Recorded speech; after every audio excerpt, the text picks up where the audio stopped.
You also get a real sense of what other people are doing. No writer exists on his or her own.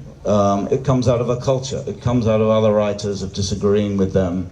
Writers don't necessarily have to meet all the time, but you have to get a sense of what other people are doing. I really hated that book, I really love that book, I like that, and so on. So that sense of a living culture, of writers working together, of poets and meeting, knowing one another, enjoying each other's work, and then being joined by other young people, is really how a culture develops. As I said earlier, the most important thing is that a culture is alive, that we're not just observing it, we're not just spectators. It's alive because people are participating in it. They're making dance, they're making poetry, they're making music, they're writing books, they're writing plays. And they're thinking about the most important questions, which are always, how should we live? Who do we want to be? And what do we hope for? Would you say you've been changed by coming here to this festival? Has it altered things within you? I've been very impressed by people's desire to speak. When you say you're going to Pakistan, people look at you with horror as though you're going to the worst place in the world. When you actually come here, people seem so hopeful. They want to argue, they want to discuss, they want to change. And throughout the Arab world, people are arguing, they're fighting, they're debating tonight. And there's no reason why the same thing shouldn't happen in this country. I think that Amitav Ghosh wrote a piece recently which was quite widely recirculated about the fact that he prefers not to go to festivals, that he'd rather have the reader to analyse his works, you know, in the privacy of their head.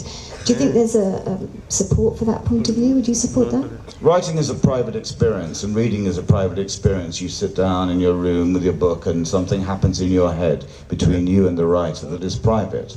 At the same time, if we're going to have a living culture, we've got to meet together like this in order to keep it alive.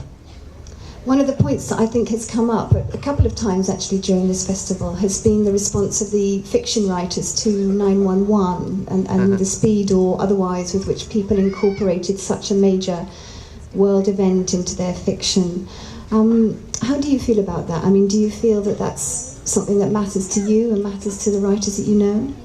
What writers do is to make diversity. The only interesting cultures are diverse cultures, cultures where people are rather arguing rather than killing each other, a culture in which there are more and more ideas about how we should live that are going around all the time.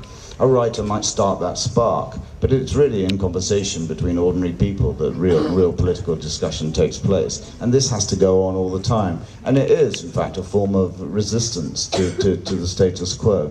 So when I think of an imaginative writer, I think of diversity, because I think of the writer putting more ideas, more life, more weirdness, more alternative shapes into the whole system.